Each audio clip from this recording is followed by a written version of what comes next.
Welcome to the Inventor's Edge podcast, where insight meets innovation. Whether you're sketching your first idea or refining a finished product, you're in the right place. Our mission is to equip you with the tools, expertise, and clarity you need to succeed as an inventor, while helping you conquer fears and limiting beliefs that may be holding you back. I'm your host, Scott Putnam, founder and CEO of Inventor's Edge. Before becoming a seasoned product development coach, I was a wide-eyed inventor with a head full of ideas but no clear path forward. I know firsthand what it's like to feel stuck, uncertain, and overwhelmed. Fast forward to today, I'm a successful entrepreneur with multiple licensing deals and products on the market. I'm committed to helping inventors like you overcome obstacles, conquer fears, and transform your ideas into tangible success through proven, actionable, step-by-step strategies that deliver real results. Join us as we bring in industry pros, share expert advice, and dive deep into the world of innovation. Ready to turn your ideas into reality? Let's get started. Today on the Inventor's Edge podcast, we're joined by legendary toy inventor and designer Aaron Tompkins of Toe Design.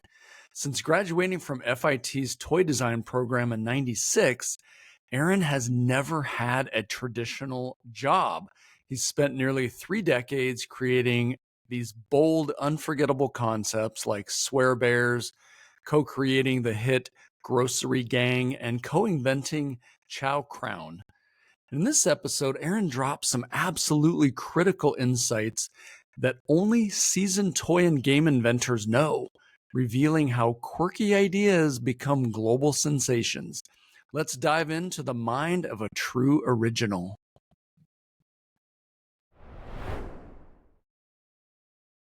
Hey, Aaron, welcome to the show.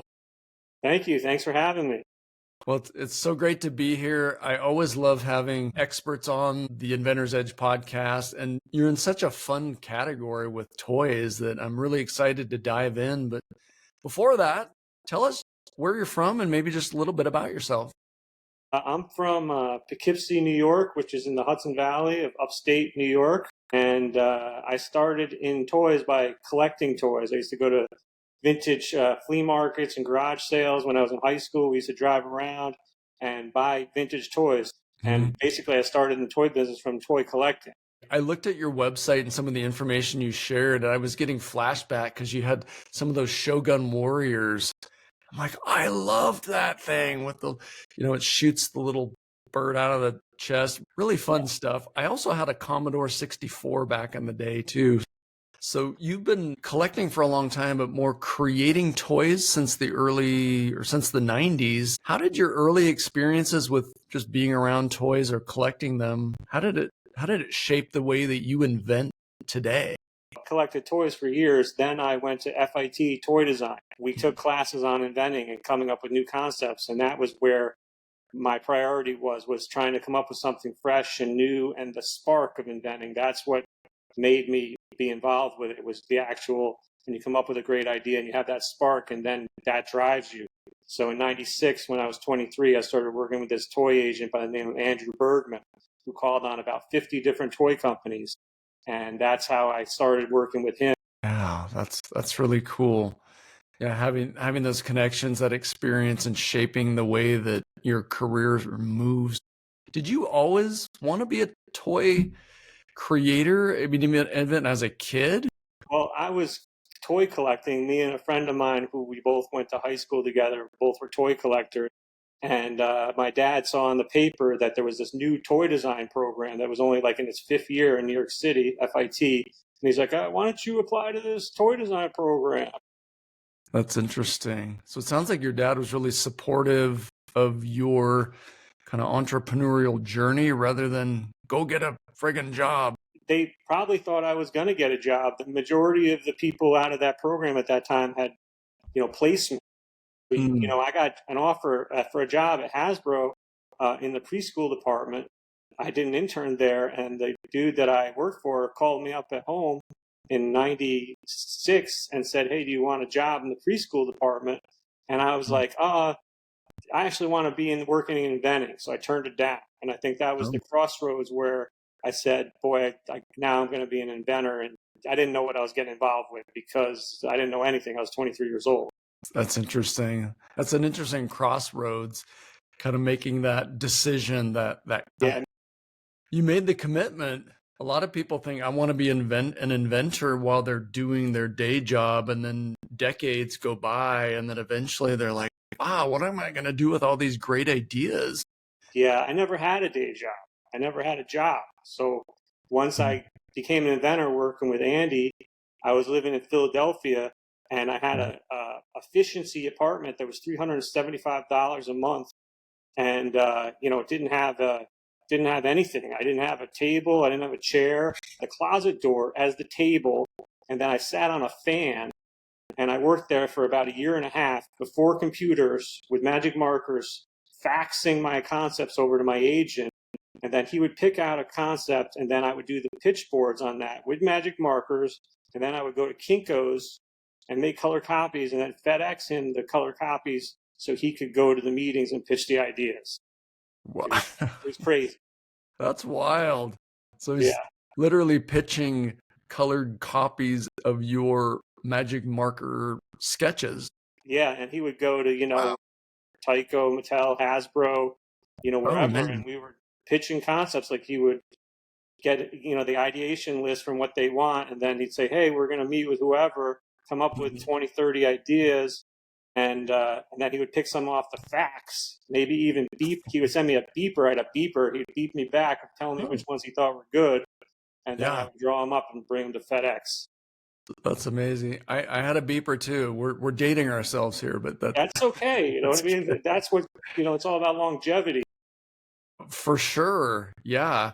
And I've worked with a lot of inventors over the years that have had toy or game ideas, and a lot of them get to a point where, they play with it or they can share it with others, and they have good gameplay, good concepts. And then it seems to be there's such a difference between getting it from that point into a big company and doing it all the right way. It's a tough game. Would you say in general, is it mostly a numbers game, or is there some little silver bullet that people can kind of grab and say, okay, I got to do that? For me, it's always a numbers game. It's the more good ideas you could produce that actually can get seen. It doesn't mean if your idea is good that somebody's going to buy it. It might be good, but it might not be what they want at that moment. Yeah. And those moments come and then they're gone. Success is fleeting. Even if you get that bite and that hit, you blink, a year later, that thing's off the shelf in toys. It's tough to get anything that's evergreen. Yeah. How about your swear bears? They were really an iconic kind of rebellious concept in toys. Can you share just a little bit about that product? What inspired it, and what does it say about, really taking creative risks as an inventor? 2 years earlier, I worked with this team called the Fanatics, which was run by Peter Laird from the Teenage Mutant Ninja Turtles, and they were an intellectual property invention group. And once I worked with them, I realized that I wanted to create a cultural phenomenon. That was my life goal, because I wanted to create something that was going to have long-lasting, be a big brand like Turtles. So one morning when I woke up, I walked down the stairs, and in my mind, I had the name Swear Bear. And I was like, geez, this has got to be it. I bought these blank sound chips on the internet in quantity, like 100 blank sound chips. And I also bought these teddy bears that you could put the sound chips inside. So then I recorded all the Swear Bear phrases, which was my own voice, I am Swear Bear, on a computer, and then recorded them off a computer speaker onto these sound chips. And then I sewed the sound chips into the teddy bears and put it up on the internet, and it blew up. It was like outrageous. It was like the UPS truck would come to my warehouse, and I would just be loading boxes into the UPS truck and riding in the back of the truck up to the post office, the USPS.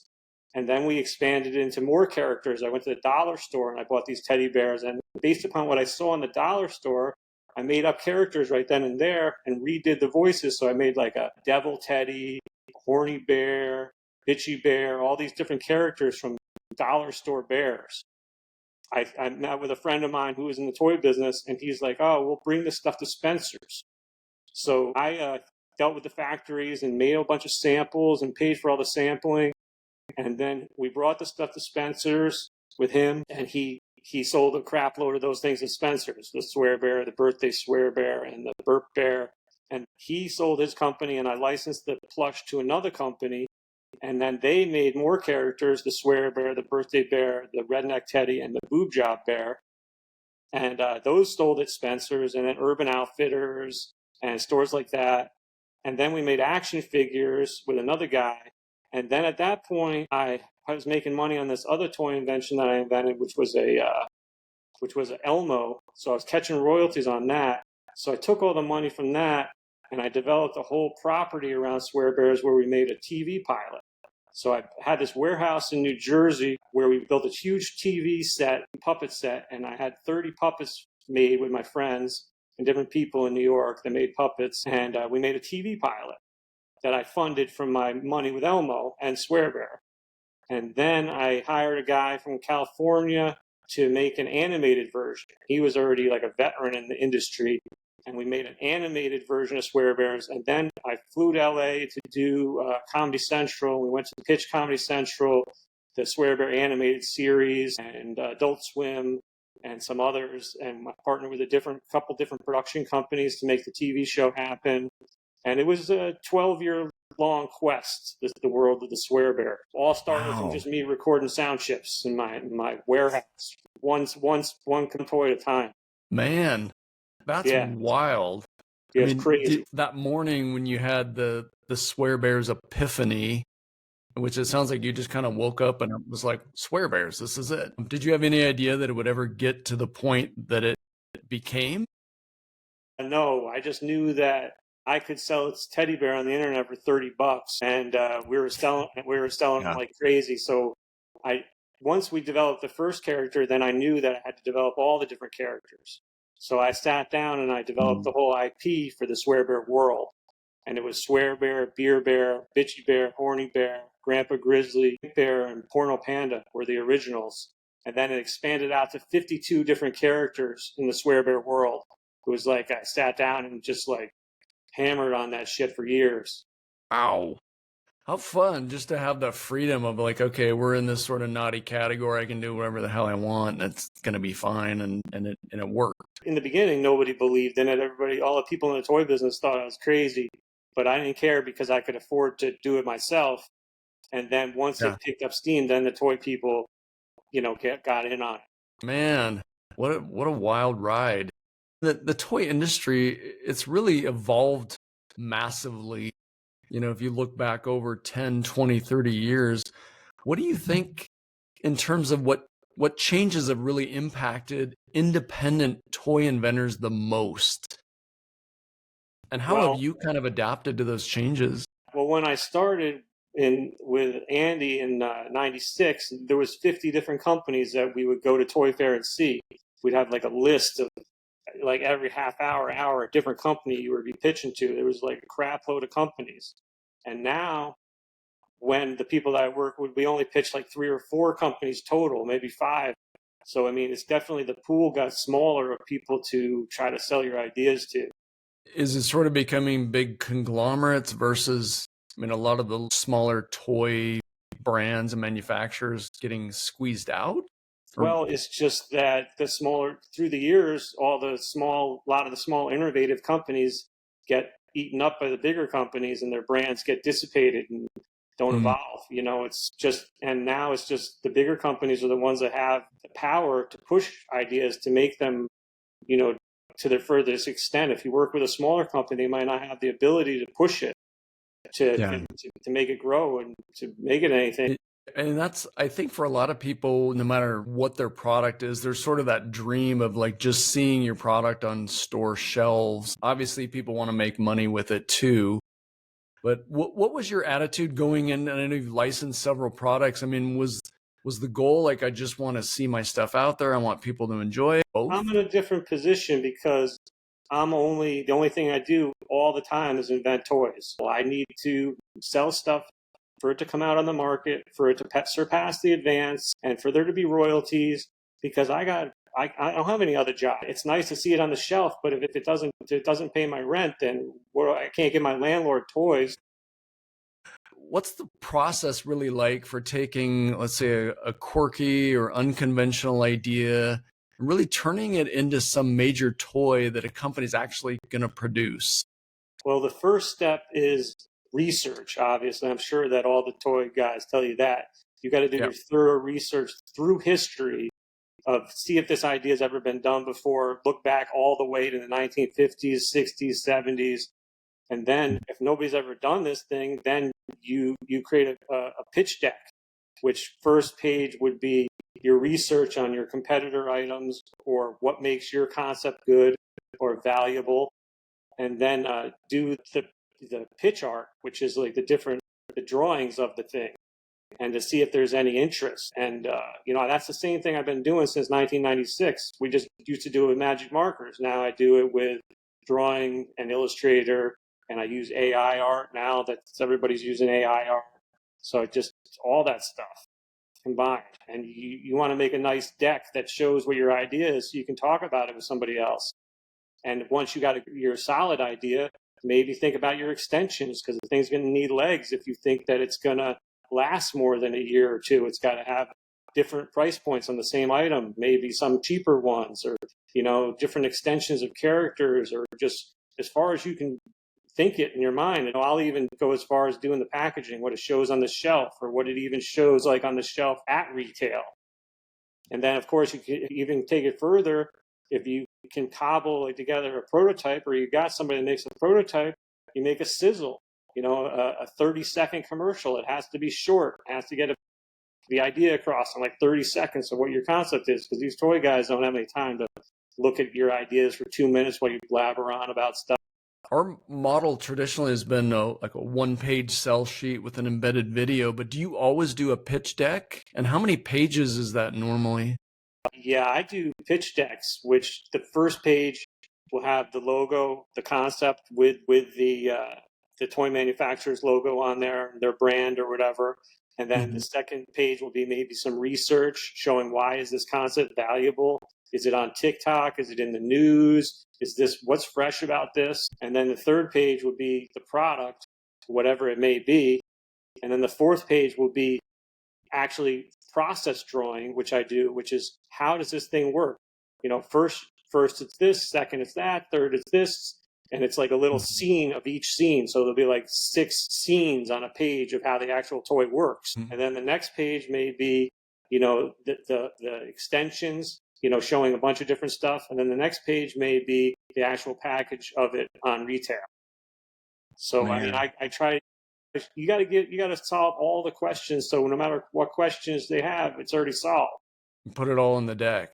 And do you typically have a video embedded in there, even if it's a graphic animation thing, or do you save that for ones that you can create a prototype? I don't put the videos in the deck. What we do is make the sizzle video separately and make it, enough that it can be emailed around. Yeah.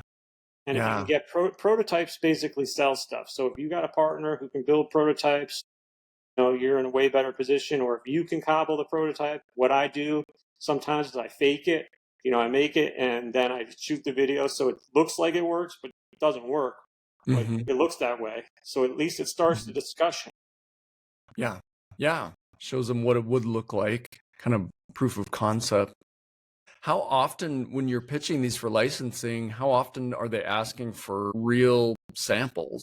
Well, I work with another inventing team that's in the Midwest. And what I'll do, I work on concepts. So if something gets to the point that someone likes the concept, then they have builders build the prototype and then make a sizzle off that prototype.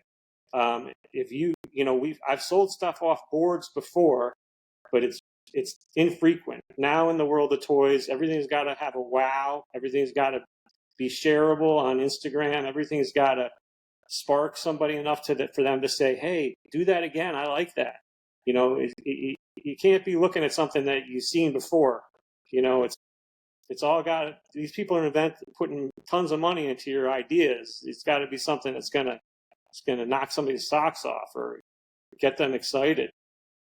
Right. Yeah, it's got to have that wow factor, not like, oh, I've seen this 27 times Yeah, it's like, before. nobody wants to see something that even looks like something they've seen before, even if the concept's different. Yeah.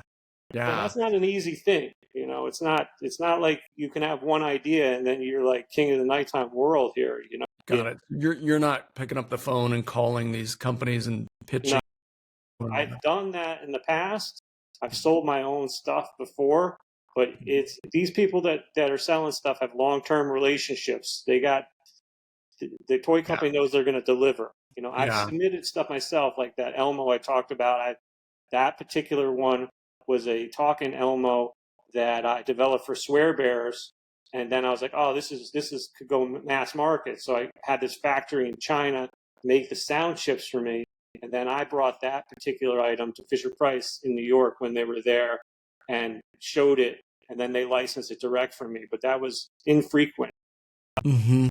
I'll work on other people's stuff. If somebody contracts me, I'll do all the pitch art and get them ready to go, and advise them on what they need to do to make their toy something that somebody wants to make, and do all the work for them. But I'm not going to go to the toy company and pitch it for them. Right. That's interesting. You need like an So agent or like a group or somebody that's got ins. There's toy agents out there that'll do it for you. those relationships, and I know some of the larger companies had originally only dealt with agents. Then they sort of, it seemed like they opened their doors, even Hasbro and Mattel, to outside inventors. But what are your thoughts? Is that more just for show, or they really want everybody's idea, or do they more prefer some of the agents and Yeah, I other don't know. companies? I know that they open the door for people, and I've seen them buy stuff from independents. I mean, you hear about it all the time. Every Yeah, year, some guy discovered on TikTok or YouTube is something, and Hasbro bought this, and then it worked out. It's possible. And it does yeah, happen. yeah, But I wouldn't put all your eggs in one basket. If you want to be an inventor, you gotta keep it fluid. It has to be part of your lifestyle. yeah. Yeah, I know most of the people I work with have regular day jobs, and so they're trying to fit it in on the evenings and weekends and whenever they can, which is harder than being able to quit your job or whatever and just do it full time. Yeah, Um, doing it full time is a heavy risk. It's a oh gamble. yeah, I've had yeah, years where I didn't make any money. I've had years where I was living off money that I made before, then down, and then I go up, and then you go down, and it's a wave. And if you can't hold on, you're not going to make it. yeah, yeah. I know for a lot of people that would be really stressful. Basically, everything you invent is going to get passed. 99.9. The one tiny little pit that doesn't get passed, you're lucky. Mhm. For me, but I mean, I'm not speaking for all inventors. There's tons of toy inventors out there. Maybe others have different life experiences, but for me, it's always been a battle. Mhm. And you have to have a super thick skin, because basically you could work on something for like a month and think it's the best thing in the world, or a week. It'll get passed in 13 seconds. Yeah, because a clay pigeon you just threw up in the air and like, Yeah, it's you better not be thinking that this is going to get you out of your day job and you're going to like get a yacht or something. right. Yeah, yeah, absolutely. I wanted to circle back to AI just for a minute and ask you, how big of a factor is that in what you are doing, and how do you approach that in general? Basically, it's just another tool. When we Mhm. got out of markers and we started working in Photoshop, that was just another tool. And then once we started doing stuff in Illustrator, that was just another tool. I would use stock vector art to build pitch boards. And now what I'll do is I'll create some art in AI of whatever the particular thing is, or an element, and then I will redraw over it, or I'll add Illustrator elements or Photoshop. It's just another tool to get your ideas so somebody can look at. How big of the, I guess, how big of a factor is IP? If somebody says, "Hey, I want to, hey, create a toy that does this," and it comes up with something. It doesn't have good ideas. AI doesn't have great ideas. You got to have a good idea, and then Mhm. you just use the tool to create the art you may need. Like if I need a teddy bear, puking or something, I'll just say, all right, I want a cute teddy bear that's fuzzy, that's puking into the sink or something, and then it will make that. Mm, And I'll take that part and I'll put it into the game board about a game about a teddy bear that pukes in the sink or whatever. okay. So you take the concept, you have it create some of the art, and then you take it through the next steps. Yeah, I'll Play take the art. pattern. Yeah, I take the art and then like I'll create it on a white background, and then I'll create logos and graphics and bullets and redraw elements if I have to by hand using Sketchbook Pro. That's the program I use for drawing. And then I Cool. make 11 by 17 pitch boards and those decks. I love learning about people's processes. And I mean, you're at a high level, you're a pro, you've been doing this a long time. I think people that are just starting out are always like, well, how do I even begin this? I have some sketches and I kind of put a prototype together. So it's nice to learn a bit about some of the tools that are available that can help people do that. Yeah, or they could just hire me and I'll do it for them for like whatever. And then they can go and pitch it and they don't have to worry about that part. People come to, if some amateur comes to me and says, hey, I got this idea for this, dog that walks around on his back feet or whatever, I'll draw it up for them. They could show it to whoever they want or build a prototype based upon that.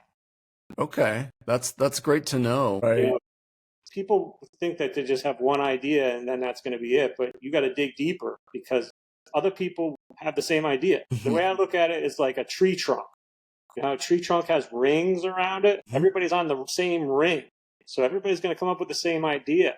You got to like push further and come up with more ideas because the first one's probably not going to be the one because everybody else has got that same idea. Right. Move more toward the bark, get into the rough stuff. Yeah, you got to go deep. You got to push you got to come up with more and more and more ideas, and then maybe one's going to be breakthrough. It's really interesting to think about it in terms of it is a numbers game, but you can't skim across the top. You have to do your research, know the trends, know where things are going, and also know, I guess, what companies are looking for. How would the average person know what Mattel's looking for, or Hasbro, or whoever? You wouldn't. Even when they give me a list of what they're looking for, I can't come up with that stuff right off the top of my head. It's like usually the ideas that I have that are good, I'll see a seed somewhere. Like I'll be on the internet and I'll see a seed in a YouTube video or a seed in a TikTok video, and I'll say, ooh, there's a little something to grow off of. So then I'll take that as a seed and then develop, where a toy company might be interested. Toy companies give out lists of categories they're interested in to top inventors, but it's a tough game. Yeah. So the rest of the people that don't have access to those lists are just kind of using their creativity and just keep get it fleshed out and then just keep presenting, just keep right? Submitting and see if you get any bites or any interest. And even those lists, you're competing with all the other top inventors in the country. That's difficult. Sometimes it's better just to have your own vision and go in there. Those lists I've never had any success with in my life. Wow. Yeah. So that's not the silver bullet either. It sounds like it's better to just come up with your own wild, wacky stuff and get it out there and see what happens. Yeah, to develop it as far as you can, do your research, and then see if you can get somebody to review it for you at a toy company. During Toy Fair, it's good to be out there, to go to Toy Fair, try to get into any of the parties going on. They have the inventor parties. You can go to that network, try to, that's you got to be in it to win it. You know what I mean? Yeah. How big of an advantage is that for somebody to attend, let's say if they can get into the New York Toy Fair versus not going to any toy fair? Well, I mean, if you go to Toy Fair, you're going to see what people are doing. You're not going to see behind closed doors because they're not going to show you, but you'll get a gist of what's going on from the booths. I mean, it's not the way it used to be at the toy building. It's a lot different than Javits Center, but you got to be out there to see what's going on. And obviously you got to know what's going on the shelf at Target and Walmart, Amazon, and know what's shipping. You got to be engulfed. And shaking hands and kissing babies and making those contacts at the toy fair. Yeah, well, it's good to know everybody that's the players. But, if you're just an independent inventor and you got one idea, what I suggest is you flush it out, get as far as you can, and then try to find an agent, somebody that has a better relationship, and see what they think about pitching your idea. Because you could go to those open inventor days, but I don't know. People have success with that. Yeah. What would you recommend for someone that's listening that says, okay, great, I got a ton of toy ideas and I want to connect with a toy agent? Do you just Google toy agents, or how do you find them? Probably on LinkedIn. I mean, 20 years ago, there was a lot more toy agents. Now it's pretty slim. I would suggest, doing some research and see who toy agents are. Okay. Are they pretty open to people just knocking on their door? I really don't know. My suggestion is take it as far as you can before you talk to an agent. Don't think you're going to go in there with a scrap of paper and a doodle and think you're going to make it happen. You got to develop it as far as you can. Even if it means hiring a professional to draw it up in a format that other people understand. There's lots of toy designers out there that could translate your idea into something that people can talk about. That's such value, especially if somebody maybe isn't as artistic, but they know in their mind what they want.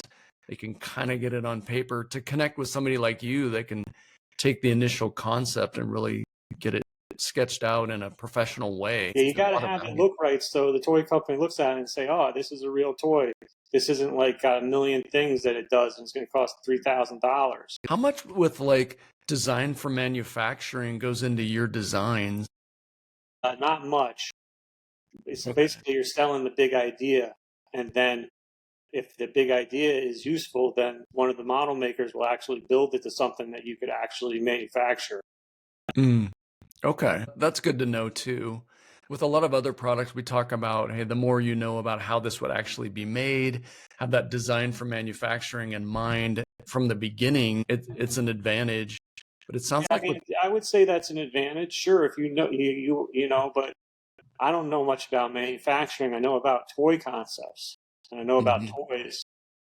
So I leave that up to somebody else who's a specialist that knows how to build it. So it's going to be $19.99 with one motor and one speaker. I don't know how to do that stuff. Yeah, and which I think that kind of the average inventor that may free that up for them too. Like, hey, just get your concept, get it as far as you can, get it in front of companies and start some dialogue, see what they think, and they'll look into the manufacturing side of it.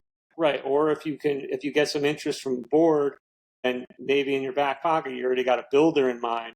There's lots of toy builders out there. Maybe some will partner with you if your idea is the golden ticket, or they think so.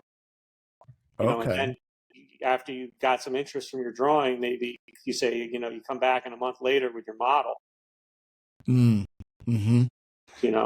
Toy builders, are those groups hard to find, or is that also LinkedIn or how? And there's a lot of dudes who are builders. Building is the key. They build the mechanism. They make a working prototype, like a breadboard that can sit down in the meeting and play. I would develop as far as you can before you get involved with them, because you're going to be giving away a huge chunk of your business to that builder. Yeah. I remember actually interviewing Matt Nuccio at Design Edge about, what does it look like when you go present products? And he said, a lot of times from inventors, he'll get a sell sheet. And he's like, I'm going to walk into a buyer meeting with Mattel with a piece of paper, but the person right before me had a whole, display with toys and whatever that they could actually get their hands on. And it's like, I can't just walk in there and set a piece of paper down and say, what do you think? How many do you want? Yeah, not so easy. But you can get a feel to see if it's a pass right away from a piece of paper. If they say, oh, we already developed this, or we're already into this idea. Right. Even if you, like what I do sometimes is I make a fake video or breadboard video to try to convey the concept, even if the model doesn't work at all. Yeah.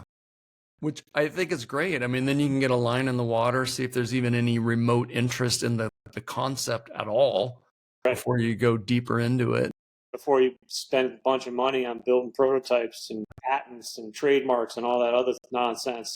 You got to know if anybody has any interest. And really, for any product that's a model that I like, let's just quickly and easily get it as far as we can, get it in front of companies and just see if there's any interest in the idea of this. Then if there is, then it makes more sense to spend some money on engineering and some of the other stuff. So for you, after nearly 3 decades of successful toy inventing, what I wanted to ask is what habits or mindset has really helped you keep things fresh and keep your creativity really sharp?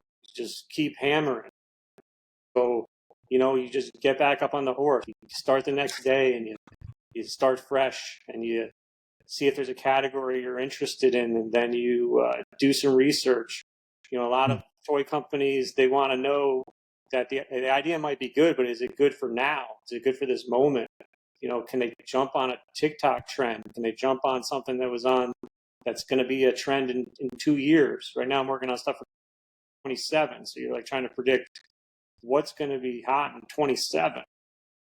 So, I mean, you just get back on the horse. Every time you get kicked off, you just do whatever you got to do. Can't give up, right?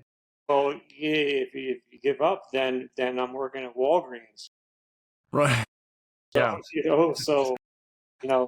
But for years and years and years, I would do freelance for toy companies too. Like they would, email me, and then I would do their pitch boards or translate their inventor items into licenses, whatever, Sesame Street, TMNT, if they got something, whatever. And in terms of trends, you're working on 2027. Do you use AI to say, hey, ChatGPT, what are toy trends going to look like in the year 2027? I try to trick it to tell me things, but, it gives you a bunch of ideas, and usually they're like mumbo jumbo. You know what I mean? Like I can't even read all of it. It's like, it gives me a headache. It's like, so I'll like skim through it and see if there's like a hot word that might set me off in another direction.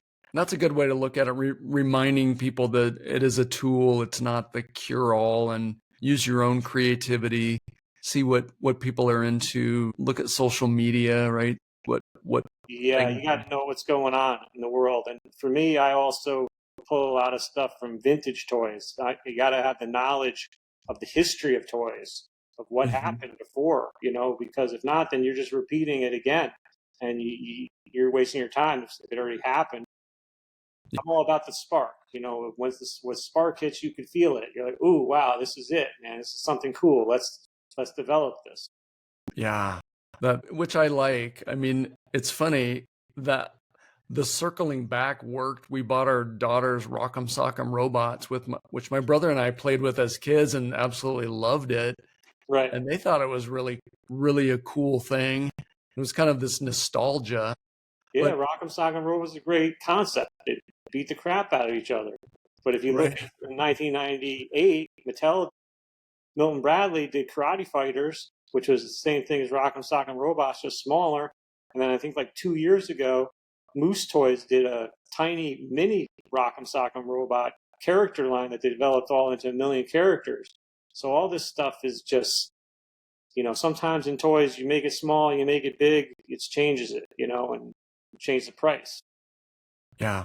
Yeah. The size of things can become kind of a new product. It's interesting when you think about the toys, they have to entertain you, and they need to be fun, and they have to work perfectly. How do you balance some of that really innovative, pure creativity stuff into the need to have a toy that just works well? Right. Well, after I only deal with the ideation and come up with concepts, like concept farming. So once it gets to a point where I can't do it anymore, a builder has to take over and actually make a sample.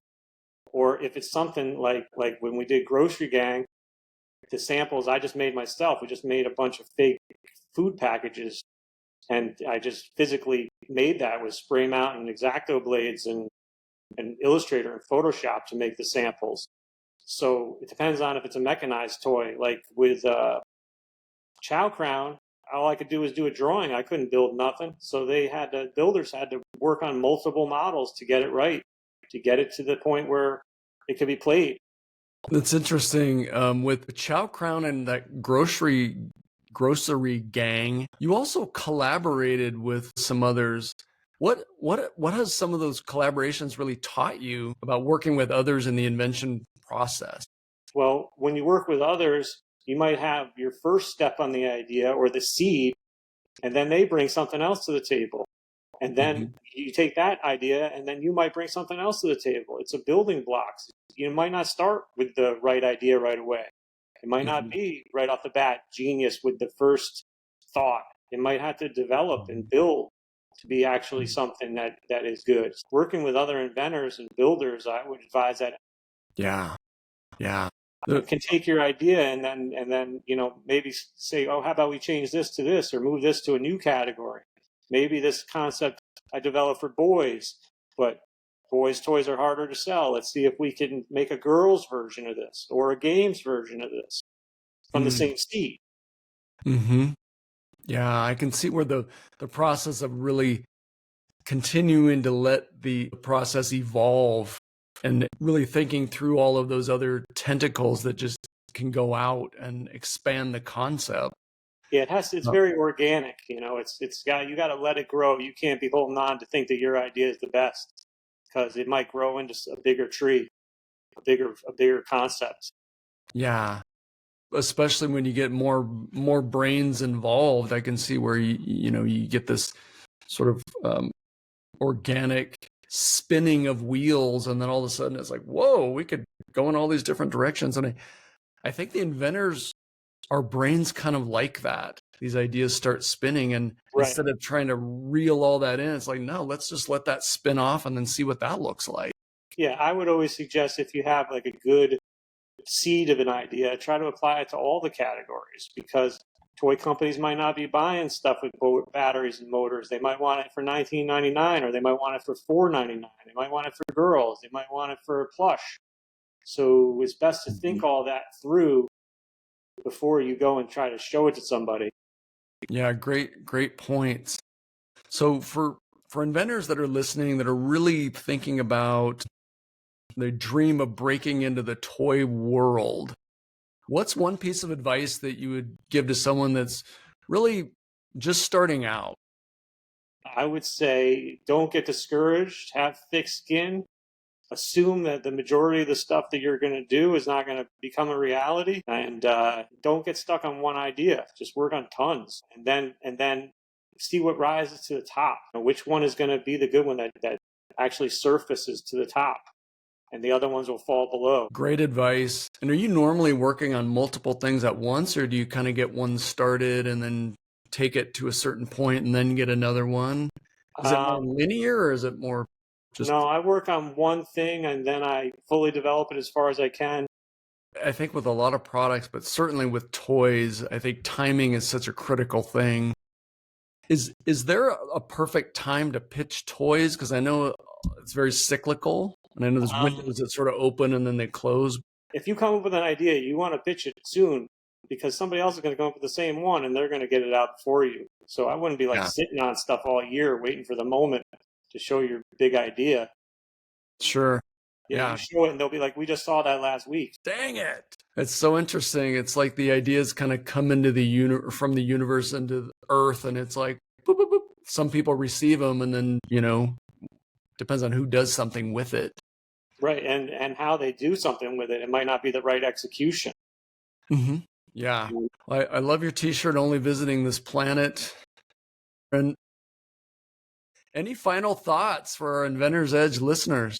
Yeah, don't take it personal and just keep going. If you're getting rejections, that means you're in the game. Yeah. That means success might be just right around the corner. You just might not see it. Great advice. Yeah, keep going. It's a numbers game. Keep inventing. Keep it rolling. Keep the creativity flowing. How can people get in touch with you? Let's say somebody might be listening. They're like, oh, I got some ideas. I'd love to share those with Aaron and have him help me kind of flesh them out further. Sure. Well, if anybody has any ideas, they can they can check my website out, toedesign.com, and there's information on there how to contact me. And then I work for regular people, civilians or toy companies that need their stuff developed. They can tell me whatever it is over the phone, write an email and tell me what they're thinking. And then I'll do a pitch board and we'll see if we're on the same page. And, 100 times out of 100 times, I'll be able to develop whatever they want because I've worked on something similar. Mm-hmm. And I'll just do the first drawing so they can see if we're on the same page. And if we're on the same page, then I'll continue with as much as they need to get out there and show their thing, at least be in the game. If you go and show a drawing that's all half-assed and crooked, the toy company right away is not going to be interested because their subconscious says this doesn't look right. Mm-hmm. So you just got to look right. The art is the easy part. Concepts are the hard part.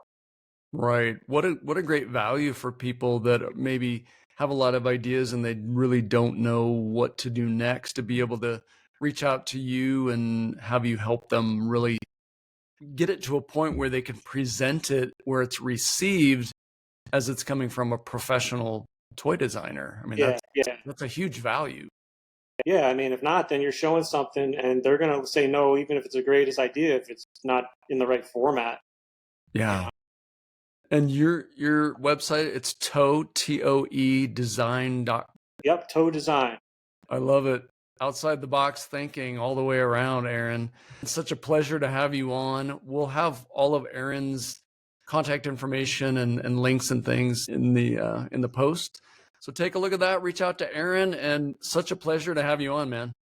My pleasure.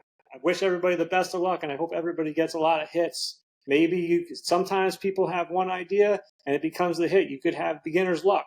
Don't get me wrong, that happens. Yeah, awesome. We'll definitely keep that in mind, and be fun to have you back on sometime. Sure, I'm here. I'm not going too far. Sounds good. Thanks, Aaron.